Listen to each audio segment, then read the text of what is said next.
Bonjour à vous, bienvenue dans ce podcast PIB. Aujourd'hui, les amis, on a un invité spécial. Donc, on a l'occasion d'interviewer un de nos membres du club, qui est allé loin, donc qui a rejoint le club il y a c'est combien de temps déjà ? Il y a 2 ans et 3 mois, ça fait précisément. 2 ans, 3 mois. 2 ans, 3 mois, voilà, j'ai tout compté. Ouais. Donc, c'est Jesse qui est ici. Et donc, Jesse a un parcours, il a aussi un mindset incroyable qu'il a développé et qu'il a aussi. Donc, l'objectif de cette interview, c'est de pouvoir connaître un peu d'où te vient ce mindset, comment est-ce que tu as surmonté les challenges, qu'est-ce que tu as investi, quelle est un peu aussi ta vision dans le futur. Et évidemment, l'objectif, c'est de pouvoir vous inspirer. Donc, un petit rappel, si vous aimez tous ces partages, tous ces intervenants qui viennent, n'hésitez pas à mettre des likes sur les podcasts, des commentaires, à partager ça, envoyez-nous de la force. Et pour commencer, on va commencer par le début. Jesse, est-ce que tu peux te présenter ? Qui es-tu ? D'où viens-tu ? Qu'est-ce qui t'amène ici dans l'immobilier ? Je m'appelle Jesse, j'ai 35 ans, donc j'ai rejoint le club il y a 2 ans et 3 mois, comme je viens de le dire. Et depuis, je peux dire que ma vie a littéralement changé. Ok. De quelle région tu viens et qu'est-ce que tu fais dans la vie ou qu'est-ce que tu as fait dans la vie ? Voilà, alors justement, par rapport au fait, quand je dis que ma vie a littéralement changé, c'est par rapport à ça. Donc, j'habitais dans la province de Liège. Là, à l'heure actuelle, j'habite tout près de Dinan, donc justement à proximité de mes investissements. Et j'étais employé avec un horaire assez lourd, assez conséquent aussi sur ma vie privée. Il y avait des répercussions quand même. Quand je revenais, j'avais une charge mentale, etc., assez nuisible à mon environnement familial. Et ma compagne, qui est Céline, qui a investi avec moi, qui est rentrée dans le club également. Elle travaillait 6 jours semaine, elle travaillait le dimanche, donc c'était assez pénible, on va dire. Et là, à l'heure actuelle, je ne suis plus employé, donc je m'occupe de mes investissements. Et Céline, elle travaille juste le lundi et le mardi. Uniquement parce qu'elle aime bien le travail, etc. Elle se sent bien, mais elle pourrait aussi arrêter. Histoire assez incroyable parce que nous, en moyenne, les gens prennent entre 3 à 5 ans pour atteindre leur liberté financière. Toi, je connais un peu ton mindset, tu es assez fonceur, tu es assez droit au but, on ne tourne pas autour du pot. Quand tu dis quelque chose, c'est déjà fait en fait. Le temps que tu le dis, c'est déjà trop tard en fait, entre guillemets. Et qu'est-ce qui, pour toi, a été le plus grand accélérateur ? Qu'est-ce qui a fait que tu allais vite ? Le plus grand accélérateur, pas que j'étais vite, parce que la mise en place a pris quand même un certain nombre de temps, je veux dire. Mais pour moi, la rapidité dans l'exécution et de tout en général, ça va avoir été de faire un vision board. Super important à mon sens. En tout cas, pour moi, ça a super bien fonctionné. Donc, faire un vision board avec exactement ce que je veux, d'accord, mettre les choses sur la table, réfléchir longuement, prendre le plus de temps possible sur ce vision board. Et ensuite, des objectifs court terme, moyen terme et très, très court terme. Okay. Ça m'a permis vraiment d'évoluer. Donc, avant d'entrer dans le club, j'avais un objectif spécifique avec des chiffres. C'était très, très précis. Et alors, je faisais ça à chaque fois, mois par mois, ou même année par année. Et à chaque fois, j'ai dépassé les objectifs, mais vraiment de beaucoup. Donc ça, c'est un accélérateur. Okay. Ça. Ok, donc ton vision board, juste en 2 mots, qu'est-ce que c'est ? Ce sont des images, des rêves que tu as de manière, genre les 5 prochaines années ? Alors, d'abord, au début, je ne m'intéressais pas trop à ça. Donc, ce que j'ai fait des objectifs. Je pensais que c'était une vision, mais je me trompais. C'était des objectifs. Okay. Donc, ça, c'était plus ou moins il y a 2 ans. Donc, j'avais dessiné de location courte durée, okay. avec boisé autour, etc. J'aimais dessiner, donc j'avais fait ça. J'avais noté le cash flow que je voulais percevoir. Ça, c'était l'idée. Et un délai. J'avais un délai. D'abord, j'ai fait ça dans un premier temps. Là, maintenant, mon vision board, il a évolué. Donc, ça, c'était des objectifs. Maintenant, un vision board, pour moi, c'est vraiment la vision. Donc, ça, c'est vraiment le rêve. Donc, c'est vraiment, je gagne l'euro million du jour au lendemain. OK, donc j'ai accès à tout. J'ai l'argent. Je fais quoi ? Ça, c'est ma vision. Ensuite, de ça, en découlent les objectifs. 5 ans, 3 ans, 2 ans, 1 an. et les sous-objectifs pour arriver aux objectifs. Ça, c'est comme ça que je fonctionne.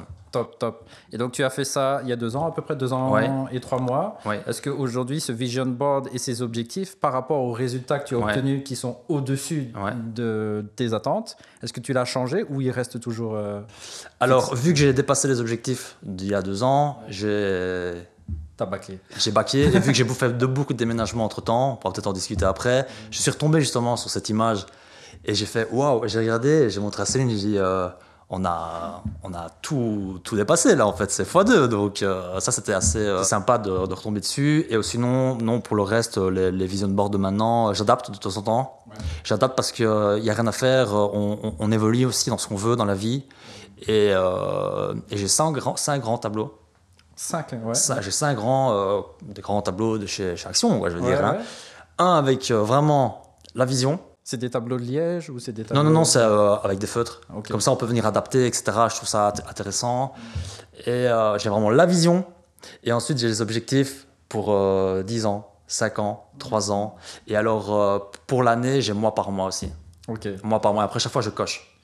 Et quoi, donc c'est si on va dans ta chambre, il y a tout un mur qui est rempli de tout ça? Ouais, c'est ça. Donc ça veut dire avant de dormir, tu le vois? Oui, donc ça c'est l'idée. Donc l'idée, ce n'est pas que d'avoir un vision board avec des objectifs et puis mettre ça au placard, non. L'idée, c'est que toutes ces idées qui nous ont pris du temps quand même, c'est une grande réflexion, etc., c'est de faire en sorte que tout passe dans son subconscient. Tout doucement mais sûrement. Et pour arriver à faire ça, il faut lire tous les jours. Donc 2 fois par jour, le matin quand je me réveille, vu que c'est dans ma chambre, et avant d'aller dormir. Comme ça, avant d'aller dormir, plutôt que d'être sur mon téléphone à regarder, je sais pas, sur Facebook ou sur TikTok des vidéos, je regarde ma vision. Au moins, quand je dors, je rêve de choses intéressantes. Et pour moi, en tout cas, c'est comme ça que je fais. Et ça m'a toujours bien réussi jusqu'à présent. Ok, super. Merci pour les conseils. Je trouve que c'est un super conseil. Pour ma part, j'ai eu l'occasion aussi d'expérimenter ça il y a quand même 8 ans, je pense. J'ai revu ce vision board il n'y a pas si longtemps que ça. Et j'ai vu que 80% a été réalisé, même plus. Ah oui, voilà. Et j'avais mis des images de villes, de pays que je ne connaissais même pas vraiment à l'époque et que j'ai visité pour certains plusieurs fois. Et pareil au niveau des sociétés. Donc voilà, moi je suis pro, on va dire, vision board. Ça fonctionne super bien. Quand je mets des émotions, je faisais une sorte de méditation, le cœur sur la main, etc. avant de dormir. Et je suis dans une phase, exactement la même phase, où je suis en train de revoir les 5 prochaines années. Donc top. Merci vraiment pour tes astuces. Je ne m'attendais pas à ce que tu parles de ça, mais c'est avec plaisir. Super intéressant. Donc ça, c'est aujourd'hui. Est-ce que tu peux, on a l'habitude toujours dans le podcast PIB de revenir un peu sur l'enfance, l'adolescence de la personne. Donc, d'où te vient tous ces tips? Parce que là, ce qui est intéressant, c'est de savoir un peu comment est-ce que ça s'est construit. Est-ce que tu as eu des déclics dans ton enfance? Donc, est-ce que tu peux nous parler un peu de ton enfance? Alors, au niveau de l'éducation, à l'école, comment tu étais comme enfant? Est-ce que tu étais sage comme une image, comme tout le monde, ou tu as été un peu différent? Tu peux nous en dire un peu plus? Ouais. Oui, bien sûr. Donc, sage, non. Différent, oui. Donc, j'étais assez différent et je parle de ça avec beaucoup de recul parce que ça, plus ou moins, il y a 3-4 ans que j'ai réfléchi un petit peu à mon passé, à mon enfance. Ça permet d'évoluer aussi pour la suite.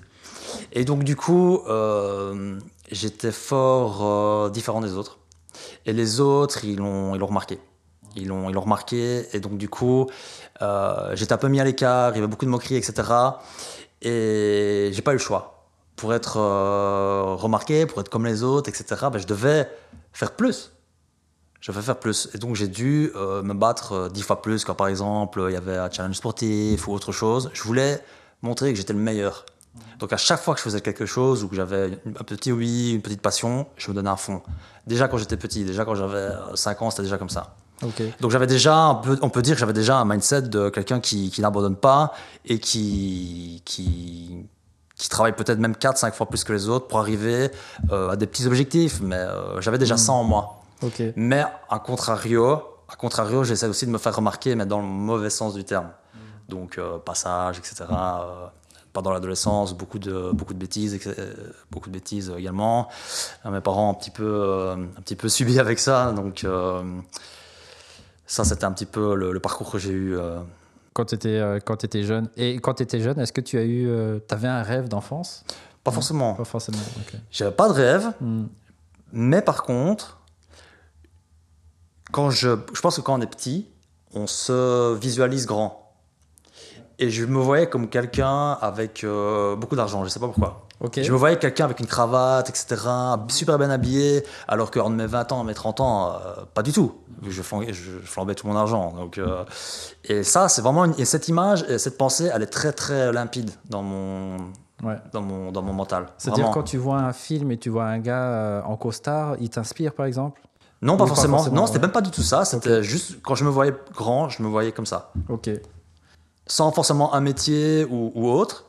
Sans forcément un patrimoine spécifique, je voyais juste ça. Avec beaucoup d'argent, quand tu seras grand. Ouais. Ok.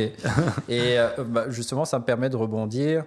Toi, dans ton enfance, que ça soit au niveau familial ou au niveau, je sais pas moi, de l'école ou en général, quelles étaient tes croyances vis-à-vis de l'argent? J'ai pas vraiment prêté beaucoup d'attention. Pourquoi? Parce que durant mon enfance et mon adolescence, on va dire que j'étais dans une famille assez aisée. Mes parents avaient de l'argent, ma grand-mère aussi. Ma grand-mère, elle a beaucoup investi dans l'immobilier. Donc elle avait beaucoup de résidences secondaires. Donc on partait en Espagne, un peu à gauche, à droite. Donc je veux dire, ça m'a jamais vraiment traversé l'esprit parce que, comme toute personne un petit peu aisée, eh bien, l'argent viendra quand même par la suite. Ouais. Sauf que par la suite, ça s'est pas passé comme ça parce qu'ils ont, avec l'inflation, etc., ils ont eu un peu difficile. Et là maintenant, ils ont encore du patrimoine, mais c'est un peu plus compliqué. Ok. Ouais. Donc vie relativement aisée, donc tu étais un peu différent des autres personnes. Est-ce qu'il y a eu un moment donné dans ton parcours, que ce soit donc plus récemment ou un peu plus tard, où tu as eu un déclic, quelque chose, une révélation, une prise de conscience par rapport à comment les choses fonctionnent, par rapport à si je continue à aller dans cette direction, ben, je n'atteindrai pas mes objectifs, par exemple. Est-ce que quelque chose t'a donné le déclic, une vidéo? Ouais. Aucune vidéo, rien du tout. En fait, j'ai eu vraiment le déclic parce que justement, je n'avais pas de but. Je n'avais rien à ce niveau-là, mais j'avais tout le reste. Vers quel âge? Je m'explique, 30 ans. Okay. 31 ans, 31 ans, je m'explique. Donc, j'avais coché toutes les cases, en fait. J'ai un bon travail qui me rapporte beaucoup. J'ai la sécurité de l'emploi. Céline a un bon travail, sécurité de l'emploi. On a une belle résidence principale, super bien située. C'est bon. On a de beaux enfants. On a tout ce qu'il faut. Donc, qu'est-ce qu'on peut attendre encore de la vie, concrètement? J'ai un petit peu d'argent avec ce que je perçois comme salaire. Je peux partir en vacances à gauche, à droite. C'est tout. Donc, j'attends la pension. Je suis pensionné. Et puis, c'est tout. Et puis, c'est la mort. C'est un peu dur ce que je dis, mais en fait, c'est comme ça que moi, je l'ai visualisé, en tout cas. Et c'était vraiment, j'étais dans mon lit, chez moi, j'ai regardé le plafond, et j'ai vraiment les yeux ouverts, je me suis dit, non, c'est pas possible, je peux pas continuer comme ça, en fait, je dois faire quelque chose. Je peux plus. Et là, c'était le déclic. Et j'ai eu ce déclic parce que, avec le travail, etc., métro, boulot, dodo, j'avais pas eu le temps vraiment de me centrer sur moi-même. Et peut-être qu'avoir passé les 30 ans, peut-être qu'on pense peut-être aussi un peu à soi, et c'est là où je me suis dit, waouh, il y a un problème là. Après, il y en a qui le supportent très bien, il y en a qui vivent très bien comme ça. Mais moi, ça ne me convenait pas, ça ne me convenait plus. J'en ai parlé avec Céline, c'était pareil. Et donc là, on a commencé un petit peu à cogiter. À réfléchir, voilà. À chercher des choses, à lire des livres peut-être ou... Oui, donc j'ai lu L'homme le plus riche de Babylone. Ça, c'était un petit déclic aussi. En parallèle, c'était bien un bon livre. Et après, je me suis dit, bon, ok, d'accord, ici, il me faut absolument que je perçoive de l'argent supplémentaire. Pour pouvoir justement un jour arrêter ce travail qui ne me correspondait plus trop. Ok. Et comment tu as fait la transition vers l'immobilier, puisqu'il y a d'autres leviers d'enrichissement, l'entrepreneuriat, le e-commerce, le MLM, la bourse, et là l'immobilier, est-ce que ça vient de ta grand-mère ou Pas du tout, pas du tout. Même si je pense qu'elle m'a transmis justement cette passion, c'est vraiment une passion à l'heure actuelle. Ça m'est venu tout simplement parce que Céline m'a tagué sur une de vos vidéos, sur Facebook. C'est venu comme ça en fait, parce que j'avais pas pensé à l'IMO. J'avais pensé à plein de choses, je m'étais même dit ok c'est bon, je vais faire un travail sur le côté. J'avais des petits, je transformais des vélos en vélos électriques. Donc je m'étais dit je vais lancer un business, il y a quelque chose à faire. Puis après je me suis rendu compte qu'il y avait des licences, etc. Il y avait des accès à la profession. Je me suis dit non ça prend trop de temps, je ne vais pas être libre financièrement avec ça. Il y avait eu d'autres d'autres phases, d'autres passages aussi. Mais finalement, quand elle m'a tagué sur la vidéo, je me suis dit, ouais, ok, je vais la suivre, mais après, bon, l'immobilier, il faut avoir de l'argent pour investir en immobilier. J'ai pas d'argent, moi. Ok, j'ai une résidence principale. Ok, j'avais juste ça comme patrimoine. Mais ok, j'avais quoi d'autre? J'avais 3 000 € sur le compte épargne des enfants, d'ailleurs. Mais c'est tout. Puis j'ai suivi la petite, c'était une petite formation. Petit webinaire. C'était le webinaire, ouais, okay. c'est ça. Hein. Et là, je me suis dit, ouais, pourquoi pas, en fait, c'est possible. C'est possible. Donc là, j'ai suivi les 5-day challenge, c'est ça, hein, en location courte durée. J'ai tout suivi, j'ai tout noté. Et là, j'ai eu le déclic, je me suis dit, non, mais c'est ça qu'il faut faire. C'est ça. Florent, il expliquait qu'avec un bien, il arrive à générer 1 000 € de cash flow. Ouais. Il y en a plusieurs. Je dis à Céline, regarde, on fait ça. On en achète 2, 3, et ça remplace mon salaire. Et puis on continue, tout simplement. Donc, c'est ce qu'on a fait. Et donc, vous avez rejoint le club à ce moment-là. Directement, donc c'est l'histoire de Florent qui t'a inspiré. Ouais. Et vous êtes dit, ok, c'est courte durée d'office. Oui. Ok. Et donc, est-ce que tu peux nous parler un peu de ce premier achat? Comment ça s'est passé? Est-ce que vous avez eu facile? Il y avait des travaux? C'est ça. Bah, d'ailleurs, enfin, ce qui n'a pas été facile, surtout, c'était l'achat du bien en lui-même, parce qu'on a dû faire des sacrifices, qu'on n'avait pas d'argent. Et nous, l'idée, c'était vraiment de remplacer directement le salaire. Donc, ce qu'on a fait, c'est qu'on a vendu notre résidence principale pour justement pouvoir lancer plusieurs STD en même temps. C'est ça qui a été surtout le plus compliqué, pas les travaux, etc. Parce que ça, au final, on a pu gérer. Mais ça a été de passer le cap, de passer ce cap-là. Dans ma tête, j'avais fait le calcul et je me suis dit, OK, si je veux 2 à 3 LCD, il me faut 100 000 €. Il me faut absolument 100 000 €. Donc, je note 100 000 € sur mon papier. OK, je fais comment maintenant pour avoir 100 000 €? Et j'ai 3 000 €. Ma famille, ils n'ont plus d'argent, de toute façon. Donc, je réfléchis. Puis, je vois ma maison. Et je me dis, ils sont peut-être là, en fait, les 100 000 €. Ils sont peut-être là. Donc, j'ai fait une étude de marché. Et c'était en pleine période Covid. Et je vois des maisons qui ne sont pas, franchement, elles n'étaient pas presque comme la mienne, pas forcément aussi bien situées, qui étaient vendues à des très très bons prix. Elles étaient vendues à 270, 300 000 €. Je regarde mon tableau d'amortissement. J'avais fait le crédit à 1 an et demi et je vois 205 000 € qui me restent à payer. Je me dis, c'est possible. On appelle un agent immobilier qui avait vendu un bien que j'avais vendu à l'époque. Donc il regarde, il dit non, tu ne vendras jamais à 270, ça passera pas. Et alors finalement, on réfléchit, on se dit ouais non, ça va être compliqué. Donc on a fait quoi? Là, c'était vraiment, c'est pour ça que je parle de ça, c'est vraiment les challenges, c'était vraiment la base. Hein. On s'est dit bon ok, on va pas réussir à vendre 300 000. 270, on va avoir que 70 000 € dans la poche. Pour moi, c'était pas assez pour être libre. Donc on va faire quoi? On va vendre la voiture qu'on vient d'acheter. On avait eu un bon prix, donc on pensait pouvoir récupérer 2000. On la vend, on récupère 2000. On prend les 3 000 € sur le compte épargne des enfants. Je rassure tout le monde, j'ai remis l'argent après. Ça fait 5 000. Avec les 5 000 €, on a fait du home staging dans toute la maison.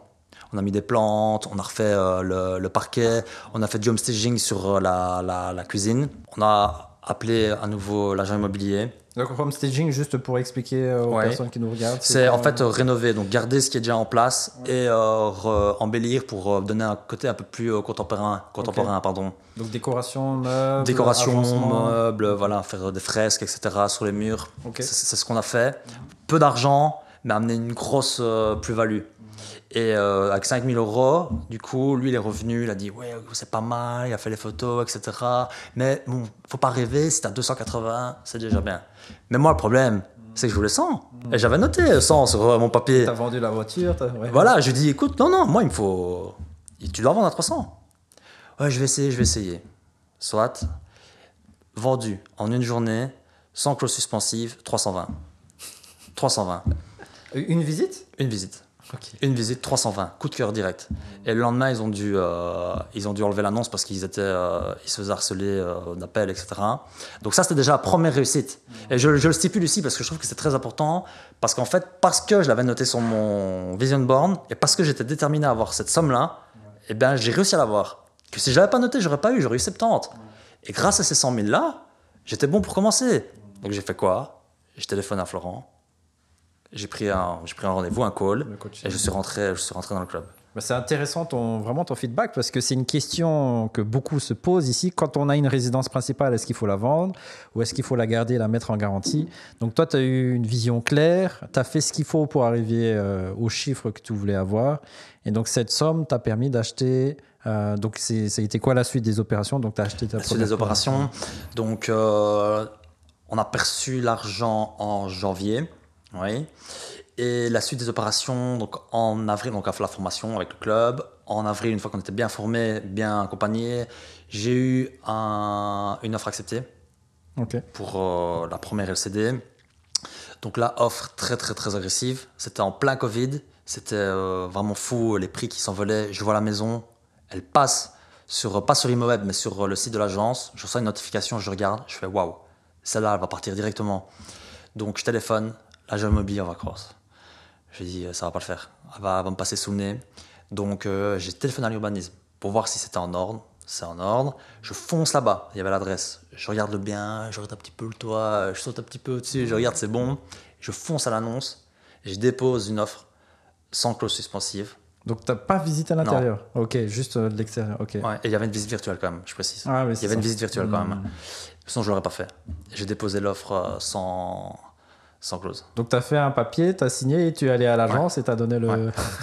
J'avais pas le choix, sinon ça partait. Ouais, ok. Et je l'ai eu. Ouais, et donc, il y avait les capacités derrière, les banques, vous suivez, tout ça. J'avais en amont, évidemment, j'ai pas fait ça, j'ai pas fait le cow-boy. En amont, quand même, j'ai vérifié ma capacité d'emprunt, j'avais les liquidités, etc. Vu que j'avais quand même les 100K, donc je savais ce que je faisais par rapport à ça. Le but ici, c'était quand même d'avoir une quantité de sang que j'ai eu au passage. Et donc voilà, c'est vrai que c'était un peu osé, parce que pour le même prix, il y aurait pu avoir des soucis à l'intérieur, mais finalement, ça a été. Ok, super. Tu peux nous dire, le parler bien. Donc, je sais qu'on a déjà fait une vidéo ensemble sur place. C'était là-bas, oui. Sur place, dans ton bien. Donc, d'ailleurs, si vous n'avez pas regardé cette vidéo, regardez sur la chaîne YouTube ou sur le compte Instagram avec ton interview. Comme ça, vous pourrez bien voir le bien et ce que tu en as fait en détail. Mais juste pour résumer les chiffres, est-ce que tu peux nous dire alors le montant du bien, montant des travaux et le cash flow du coup? Donc, j'ai acheté le bien à 219 000 €. Il était affiché 228, je pense. Donc, toute petite négociation, mais je ne pouvais pas trop non plus, je vais faire attention. Les travaux, seulement 12K de mémoire, 10 ou 12K. Vraiment beaucoup aménagement extérieur. À l'intérieur, il n'y avait pas grand-chose à part coup de peinture, donc ça, on avait de la chance. Sinon, quantité de sang par rapport à la banque, ça, on l'a eu. C'est toi qui as fait les travaux? Alors, non. Non, pour celui-là, c'était l'extérieur et je suis passé avec un ami. Et moi, je fais un petit peu quand même aussi, mais c'est un ami qui est entrepreneur qui a fait une grosse partie. Okay. Petite anecdote par rapport à ça, justement. Donc, on avait l'offre acceptée en avril. En mai, avec le compromis, etc., j'apprends que c'est un divorce. C'est des personnes qui habitent très loin. Et je me dis, je vais quand même leur téléphoner pour voir si je ne peux pas avoir les clés avant. Je leur téléphone, ils me disent écoutez, oui, c'est possible. Je leur dis si vous voulez, je vous donne un petit quelque chose. Non, c'est bon. Je me dis ok, nickel. Ça vous dérange si je m'installe, etc. Non, allez-y. Bon, après, l'agence s'en a un petit peu mêlé. Ils m'ont fait signer un papier comme quoi je ne pouvais pas faire des travaux avant de signer les actes. Des travaux à l'intérieur. Il a été mis. J'ai signé le papier. J'ai pas été m'installer. Par contre, j'ai fait les travaux à l'extérieur. Donc. C'était un peu limite quand même, parce que pour le même prix, si l'agent immobilier passait, alors que j'étais en plein travaux, surtout que c'était à l'extérieur, ça faisait du bruit, là, ça aurait été problématique. J'ai pris les risques. Ils ne sont pas passés, donc tant mieux pour moi. Ça m'a permis quoi? Ça m'a permis mai-juin de faire les travaux. Juillet, faire un petit peu l'intérieur, parce qu'on a signé les actes plus ou moins en juillet, et on a lancé au mois d'août. Super. Et vu qu'il y a toujours un temps de 1 mois entre le moment où on signe les actes et le moment où on paye à la banque, la première mensualité, et bien du coup j'étais juste bon. Donc ça c'était parfait. Ok. Et donc tu termines les travaux, donc c'est une courte durée, oui. C'est ça. Comment se passe ce premier mois d'août? Alors, il n'y a pas eu vraiment de pause parce que directement après j'ai eu le suivant. J'ai signé les actes pour le suivant. Ouais, mais je veux dire par rapport à la location. Par rapport à la location en elle-même, ça s'est bien passé. On a eu... Après 3 jours, on a commencé à avoir les premières réservations. C'était la bonne saison. Et on a fait 20 nuits, 22 nuits. Et puis ça s'est enchaîné sur ce rythme-là. Et donc, la mensualité crédit s'élève à combien? 1050. 1050. Ouais. Et les loyers que vous percevez? Alors, pas au début, mais nous, on demandait plus ou moins, ça dépend. Hein. On fait en varier moyenne. 300 € la nuit. 300 € la nuit, Ok. 20, 22 nuits. Ok, ça va. Donc ici, 300 € la nuit, on est dans du haut de gamme. Voilà, Oui, bien sûr. Ouais. c'est pas juste une simple courte durée classique. Il y a vraiment du haut de gamme. Enfin, c'est Oui, vraiment nickel. C'est même super. Pour l'avoir vu, sinon, regardez, je vous dis, sur la chaîne YouTube ou quoi, le logement. Donc, est-ce qu'il y a eu, pour ce premier achat, des difficultés particulières à part ce que tu as dit ou Non, ça a été la seule relativement difficulté, c'est fluide? vraiment un peu de se cacher avec l'agent immobilier, etc. Ça, c'était un peu tendu. Sinon, au niveau de la difficulté, non, c'était le premier, donc c'était assez stressant quand même. On s'y connaît pas, Ouais. d'accord. On est un peu, on a le nez dedans, donc on est un peu, comment expliquer, on est un peu détaché de la réalité en fait. On se dit, on se pose des questions, ça va marcher. Même si j'ai un bon mindset, je me disais, est-ce que ça va marcher ou pas? C'est compliqué. Je savais que j'allais avoir mes nuits, mais peut-être pas forcément 20, 22 dans ma tête. Je me suis dit, bon, si j'ai 15, c'est déjà bien, ça me fera 1000 € de cash flow, 1200, c'est bon. Et ça, c'était vraiment le plus. Voilà, c'est vraiment au début, ça a duré une semaine ou deux. Et après, quand j'ai vu que les réservations s'enchaînaient, voilà, j'ai été soulagé. Et non, à part ça, ça a été. Et donc, tu as dit que tu as enchaîné directement? Oui, parce pour qu'en le fait, on a deuxième? signé. C'est ça. Donc, on a eu l'offre contre-signée en avril pour le premier. Et en mai, on a une offre contre-signée pour le deuxième. Donc, on a enchaîné directement. Ok. Et celui-là, c'était aussi sans clause. Sans clause. Bon, on a été le voir quand même. Ouais. Si on a été le voir. Et donc, combien le prix, localisation? plus ou Celui-là, moins? donc, Ouais. celui-là, donc à proximité. Donc l'idée, c'était d'avoir des biens proches l'un de l'autre pour au niveau logistique que ce soit facile. Pourquoi? Parce que dans notre façon de faire, on ne voulait pas automatiser directement. On voulait être à proximité justement des locations courte durée, pouvoir bien les gérer avant de les automatiser, avant de transmettre. On voulait pouvoir faire nous-mêmes. Ça, c'est comme ça qu'on a fonctionné. Donc, c'était vraiment à proximité. Celui-là, on l'a acheté, petite négociation, il était à 120, on l'a eu à 110. Ok, donc beaucoup moins cher. Hein. Voilà, un petit C'est peu. plus petit.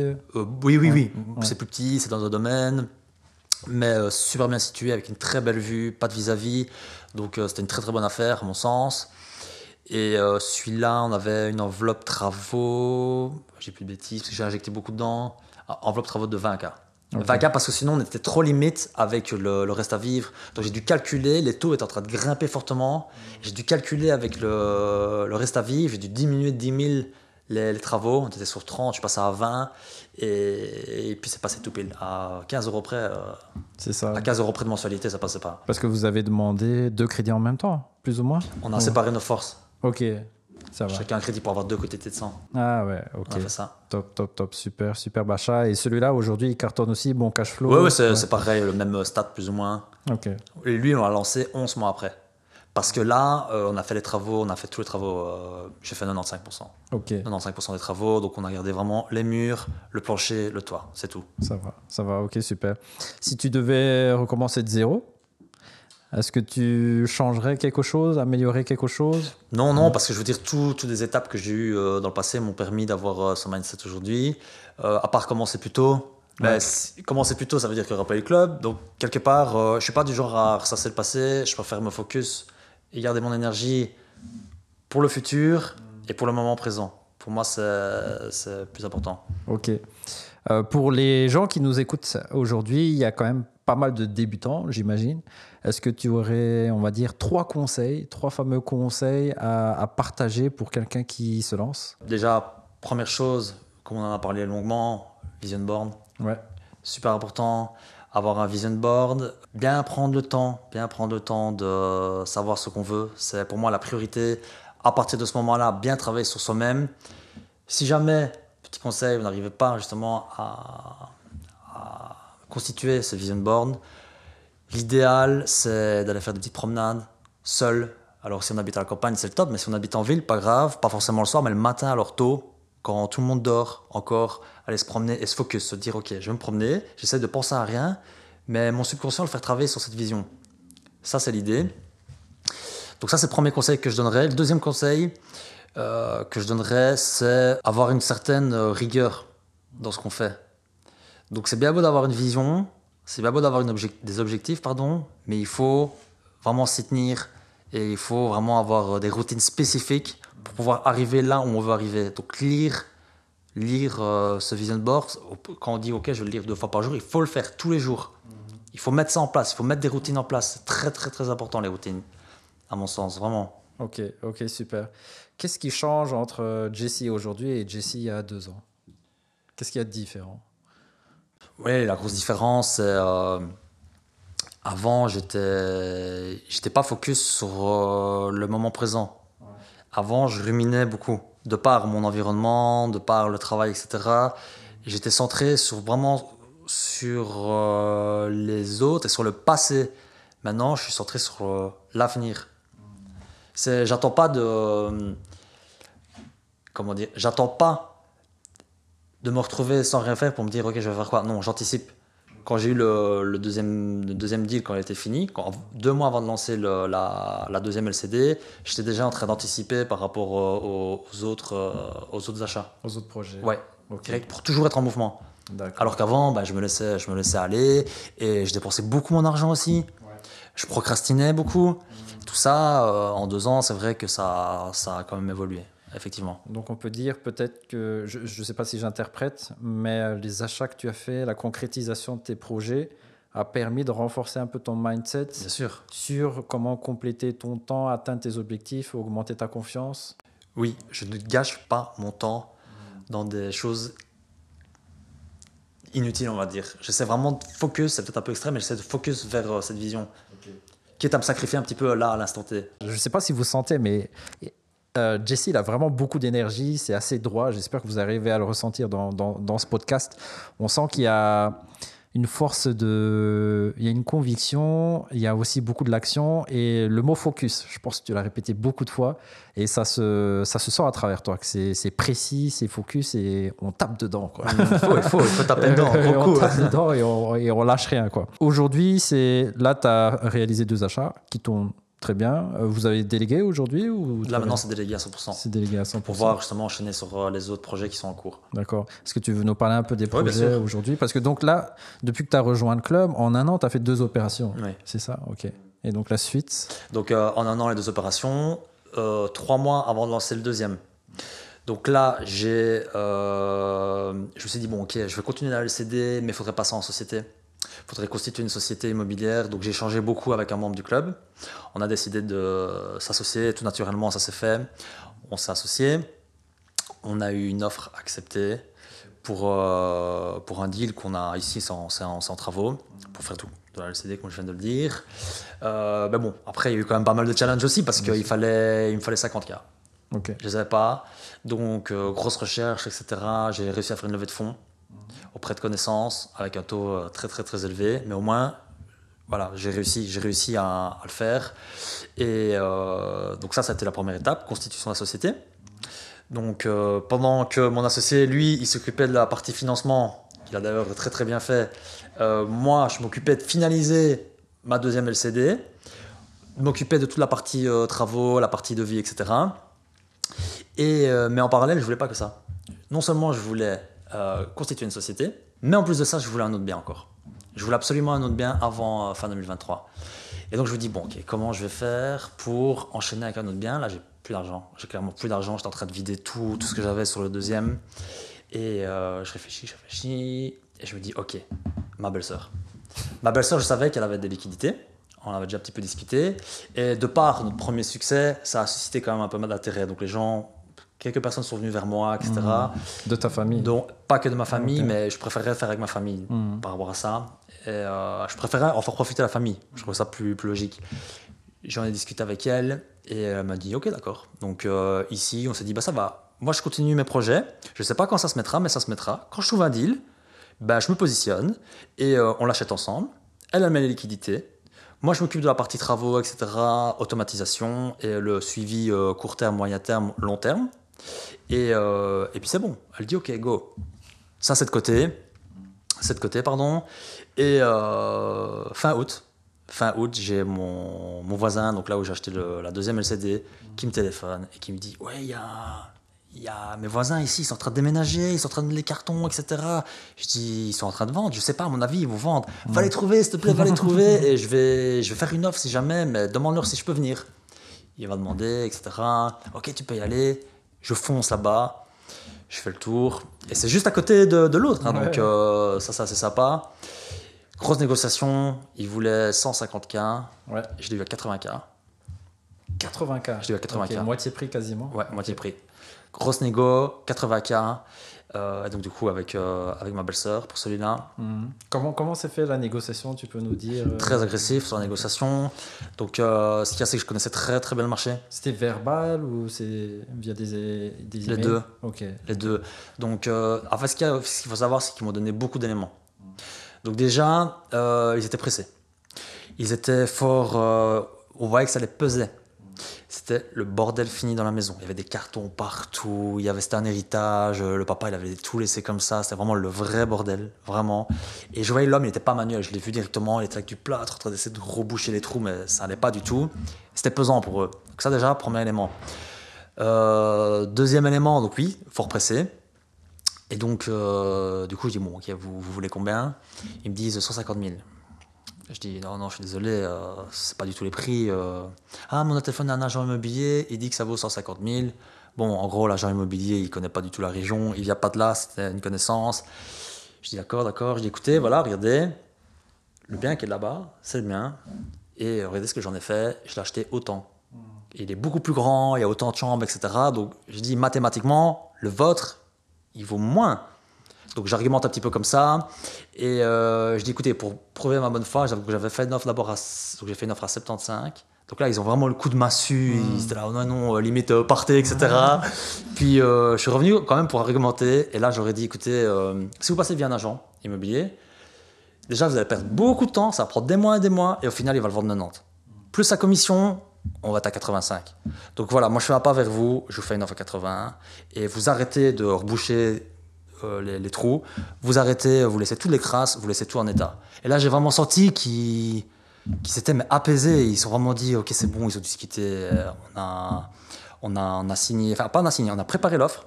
Et puis avant de signer, ils font, ouais, mais on va quand même attendre lundi que l'agent immobilier vienne. Là, je vais, non, et sur l'offre, j'ai mis valable 24 heures. C'était un samedi, parce que sinon, ça allait me passer sous le nez. Avant que l'agent immobilier. Ouais, avec la clause. Et ils ont signé 24 heures après. Donc là, j'étais content. Là. Je me dis, c'est bon. Puis bon, voilà, je sais pas vraiment. Ça s'est mis bien, c'est la valeur du bien. Bon, ça vaut un petit peu plus, mais c'était une bonne négo. Super. Bonne négo. Donc là, j'avais atteint les objectifs. Ouais. Ce bien, c'est encore en cours, ça? Ça, j'ai signé les actes dans 2 semaines. Dans 2 semaines. Celui avec mon associé, ça, c'est en travaux. Ouais. Donc ça, on a déjà signé les actes. Ça, c'est déjà acheté. On va lancer plus ou moins dans 2 mois. En société, mais c'est pas fini. Okay. C'est pas fini. On est là pour ça. Un mois après, mais ça c'est pas prévu du tout. Un mois après, comme tous les lundis, je fais une pause et je me concentre un petit peu sur l'IMO, je regarde le marché, comment il évolue. Et je reçois une notification d'agence. Je vois un bien passer à 49 000 €. 3 façades, en briques, hors domaine, place de parking, extérieur. Je fais, wow, c'est quoi ça? À mon avis, ils se sont trompés. Le 4, ça devait être un 8. Impossible autrement. 38 mètres carrés, une chambre. Et donc dans la région de Dinan, je fais, wow, c'est pas possible. Je téléphone directement. Peu importe, je savais pas comment j'allais faire, je m'en fous. Je téléphone. Il y avait déjà 4-5 personnes devant moi. Donc c'était un lundi. Les rendez-vous pas avant le jeudi. Chance pour moi, c'était via la même agence avec laquelle j'avais acheté les 2 premiers biens. Donc j'ai écouté, laissez-moi passer avant tout le monde. Faites-moi passer demain ou après-demain et je vous fais une offre directement. Ils m'ont fait passer avant tout le monde. Là, je fais le tour et je me dis, waouh, il n'y a pas tant de travaux que ça. Il y a 20 000 € de travaux, c'est même pas dans son jus.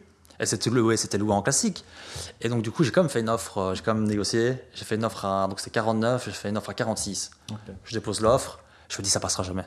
Ça passera jamais. Il y a des gens qui vont venir le jeudi, ils vont faire une offre à 80, même à 80, c'était rentable. Même en fixe, c'était rentable. Et du coup, le samedi, elle me téléphone.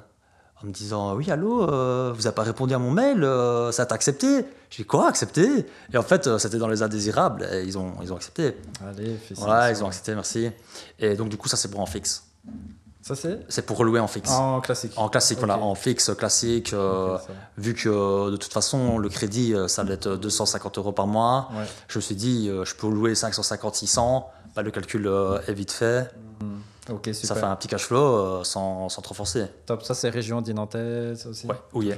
Ok, Oui. ok, ça va. Waouh, incroyable. Comme quoi, aujourd'hui, donc 2023-2024, on trouve toujours des biens à 49 000. ouais, De non, temps en temps, il y a des petites Ouais, bien sûr, des pépettes qui tombent. Hein. locations classiques. Ok, super, super. Et donc, aujourd'hui, quoi, tu as pris la fibre un peu de l'immobilier. Comment tu vois l'avenir? Est-ce que tu as une grosse vision, des gros objectifs? Comment tu vois un peu les choses dans le futur? Par rapport à l'immobilier ou en règle générale. Ou de manière générale. De manière générale, donc là, l'immobilier, j'ai mis un bon coup. Et c'est une bonne chose, je continue. Maintenant, je vais un petit peu tasser parce que ça fait comme beaucoup de projets en même temps. Et ça, je ne m'étais pas rendu compte. C'est bien de foncer, etc. Mais il y a quand même aussi tous les crédits qui s'accumulent sans forcément avoir des rentrées, dont en société avec des frais annexes qui sont quand même assez conséquents. À ça, j'avais pas tout. J'anticipe beaucoup, mais j'avais pas anticipé jusque-là. Et c'est vrai que ça a été assez dur. Là, pour l'instant, voilà, c'est un peu. C'est touchy, mais on va y arriver. Mais sinon, là, ici, on va surtout se concentrer sur notre société immobilière, qui est aussi une société de décoration intérieure. Donc, on va aller chez les particuliers, etc., pour justement faire ce qu'on a fait avec nos propres maisons. Ouais. Donc, ça, c'est un service qu'on va proposer. On va se focus vraiment là-dessus, tout en continuant avec l'immobilier. Et pour continuer justement à avoir des revenus dans cette société, de par cette activité, pour enchaîner de plus belle. Ok. Donc ça, c'est l'idée. Ok, super. Alors, tu avais parlé de 30 ans, un âge charnière pour toi où tu t'es posé la question, tu étais allongé sur ton lit, je crois que tu m'as dit que tu regardais le plafond. Et voilà, et quoi, c'est la suite. Là, tu as commencé la suite en faisant des achats immobiliers. Et maintenant, j'ai envie de te poser la question, et quoi, après ton immobilier, est-ce qu'au final, est-ce que ça t'a rendu heureux? Est-ce qu'on peut dire que ça t'a rendu heureux, toutes ces opérations? Ça m'a rendu heureux, ça m'a permis surtout de me libérer. Ok. Me libérer parce que avec mon ancien emploi, j'étais patron au-dessus de moi, etc. Je ne me sentais pas à ma place. Je me sentais vraiment... je ne pouvais pas exprimer pleinement mon plein potentiel. Limité, ouais. Oui, c'était fort limité. Tandis qu'ici, maintenant, j'adore bricoler, etc. Donc, je fais ce que j'aime. Donc, oui, dans une certaine mesure, je suis heureux et j'atteins mes objectifs. Et c'est vrai que par rapport à mon vision board, justement, tout était atteint. Et j'ai pas eu un seul non. Ok. J'ai que des oui. Donc, au final, qu'est-ce qui peut m'arrêter maintenant? Quelque part, c'est ce que je me dis. Donc, c'est pour ça que quand j'ai dit la 49 000 directement, ok, c'est bon, je fais une offre. On verra après comment je vais me faire financer. Et ça, c'est... Oui, c'est plaisant, effectivement. La liberté financière, c'est quoi pour toi? La liberté financière. Alors pour moi, la liberté financière, c'est tout simplement avoir assez d'argent pour pas forcément compter. Là, on perçoit quand même pas mal de cash flow, mais il n'y a rien à faire, il faut quand même compter. Et c'est être libre aussi géographiquement, c'est important. Ok. Parce que là, on est quand même un peu bloqué sur une zone, même si, entendons-nous bien, on peut quand même voyager, etc. Mais être libre, c'est vraiment plus avoir aucun stress. Parce que là, il y a quand même une charge émotionnelle qui se met avec l'immobilier et tout. Il y a quand même des petits soucis toujours à gérer, c'est normal. Hein. Mais c'est parce que tu as des projets en cours, ça. Et parce que j'ai des projets en cours, mais même ceux qui sont déjà finis, qui sont lancés, il y a toujours des petites choses à régler. Et tu es le premier à le savoir, évidemment. Être libre, vraiment libre. Pour moi, c'est pas que libre financièrement, il n'y a pas que ça. Il y a aussi d'autres choses sur le côté qui doivent se mettre. Si tu avais un conseil à faire, à donner aux jeunes, ou au niveau de l'éducation, si tu avais une baguette magique et on te dit, je sais pas moi, tu discutes avec le ministre ou quelque chose qu'on mettrait dans l'école, est-ce qu'il y aurait quelque chose de particulier que tu trouves important, que les jeunes d'aujourd'hui doivent savoir, apprendre, connaître, être? C'est vrai qu'on pourrait sensibiliser quand même à investisseur, c'est pas un métier. C'est pas du tout un métier, on n'apprend pas à être investisseur, on n'apprend pas à gérer des gens aussi. Parce que effectivement, on peut être amené à avoir des gens qui travaillent pour nous. Et ça, on apprend ça nulle part. À l'université, nulle part, rien du tout. Et ça, je pense qu'on devrait amener la chose quand même, amener la chose dans les écoles, d'une façon ou d'une autre. Je ne sais pas comment, mais je trouve ça intéressant. Donc l'investissement immobilier, tu veux dire? Pas que immobilier, l'investissement en règle générale. Parce qu'au final, il y a beaucoup de gens qui sont paumés, qui n'ont pas assez d'argent. Alors que s'ils avaient investi un tout petit peu à l'âge de leurs 18 ans, bah, à 30 ans, ils auront déjà peut-être quelque chose. Pas forcément de l'immobilier, mais au moins sensibiliser à cette facette de la vie qui pourrait être accessible à tout le monde, en fait, tout simplement. Ne serait-ce qu'une petite somme, 1/10 de son salaire. Tu vois, moi, non, ici, la société, et même l'enseignement en règle générale, c'est OK, on a quelque chose, et directement, il part. C'est ça, en fait, on consomme, et on capitalise pas. Et ça c'est un souci. Ok, ça c'est à mon sens, un gros problème. Et tout le monde devrait avoir ça, selon toi, au moins, quelque part, pendant leur éducation, entendre, être sensibilisé. Au moins qu'ils soient au courant que c'est possible et que c'est pas réservé à une classe spécifique. Que n'importe qui peut se permettre d'investir. Mais alors c'est à lui à faire l'effort, c'est à lui à mettre de côté. Et pas à se dire, OK, je suis condamné, c'est impossible. C'est possible. Super, bon, on arrive petit à petit à la fin ici de ce podcast. Merci encore beaucoup pour tous tes échanges, tout ton partage. J'espère que ça vous a inspiré encore de nouveau. Envoyez de la force, mettez des commentaires, mettez des likes les amis. On adore vraiment ça. Envoyez-nous des messages sur les réseaux sociaux, le Club Immobilier Belgique. Et on a 2 dernières petites questions pour clôturer les podcasts. C'est un peu la tradition ici. Est-ce que tu aurais 3 livres, des audios, des podcasts, des films 3 choses que tu aimerais partager aux gens. Donc, tu as déjà parlé du livre Le plus riche de Babylone, c'est ça? L'homme le plus riche de Babylone. Donc, c'est peut-être déjà une chose que tu aimerais partager ou à conseiller. Ce livre-là. Après, c'est vrai que pour ma part, le déclic s'est fait plus personnellement. Mais ça, ou sinon, pas forcément des livres en règle générale. Robert Kiyosaki, ça, c'est la base. En règle générale, ceux qui s'intéressent à l'investissement. Donc, Père riche, Père pauvre. Père riche, Père pauvre. Le cadran, le cash flow. OK. Ça, et sinon en termes de podcast, le club, le club, PIB. Vous êtes dessus. voilà, PIB. Et pourquoi pas aussi voir ce qui se fait à l'étranger. Voir ce qui se fait. Je veux parler hors podcast, etc. Je veux parler dans mon domaine, donc la location courte durée. Pas hésiter à voir ce qui se fait ailleurs. Pas hésiter à copier aussi, mais pas bêtement. Copier, mais amener sa touche personnelle et voir ce qui se fait aux États-Unis. C'est très inspirant. Particulièrement aux États-Unis? Pas que, en Angleterre c'est bien aussi. Angleterre, États-Unis, il faut s'inspirer de ça parce qu'ils sont un step au-dessus de nous. Donc, en termes de concept, de décoration. En termes de service client, en termes de tout en fait. De photos, ils sont bien plus professionnalisés en règle générale, bien sûr. Et toi, tu as l'intention d'emmener ça en Belgique? Oui, en tout cas, j'ai pas d'emmener ça en Belgique, mais de faire ça à travers mes biens, bien sûr, oui. Bien sûr. Ok, top. Super, merci. Et dernière question pour clôturer ici le podcast. Est-ce que tu aurais un dernier mot? Vraiment, tu as le micro à toi, un dernier conseil à partager aux gens qui nous écoutent ce soir. Alors, tu es libre, tu peux dire vraiment tout ce que tu veux. Le dernier mot est pour toi. Pour le dernier mot, ça va être un peu plus... Certains vont me comprendre, d'autres, ça va peut-être pas forcément leur parler. Je vais leur parler par rapport à la vision, etc. Si vous voulez atteindre tous ces fameux objectifs, toute cette vision, pourquoi je dis qu'il faut lire? Pourquoi je dis qu'il faut lire toute cette vision, etc. C'est pas que ça va entrer en soi comme ça. C'est pas comme ça que ça marche. En fait, ce qu'il faut bien scinder l'esprit en 2 parties. Il y a le conscient, il y a le subconscient. Quand on va lire les objectifs, ça, c'est conscient. Ça rentre dans le conscient tous les jours, petit à petit. Mais ça ne se fait pas du jour au lendemain. Il faut des semaines, des mois. Ça rentre. Et tout doucement, du conscient, ça passe où? Au subconscient. Sauf que le subconscient, lui, il ne fait pas la différence entre ce qui est réel et ce qui n'est pas réel. Donc si, toi, ta vision, Maïri, c'est d'avoir, je ne sais pas, 100 biens immobiliers, mais que c'est pas possible parce qu'il faut gagner autant, etc. Le subconscient, il s'en fout. Le subconscient, il croit qu'il a déjà 100 biens immobiliers. Donc, inconsciemment, on va commencer déjà à se comporter comme et faire certaines actions qui nous amèneront à cette vision. Ça, c'est le meilleur conseil que je peux donner. En tout cas, pour moi, c'est comme ça que j'ai fonctionné et ça marche pour l'instant. Super conseil. Mais je pense que la boucle est bouclée puisqu'on a commencé par ça et on termine par ça. Super. Donc, merci encore à toi, Jesse, pour ce podcast. Avec plaisir, et on se retrouve à tous dans un prochain épisode. À bientôt, les amis. Bon investissement.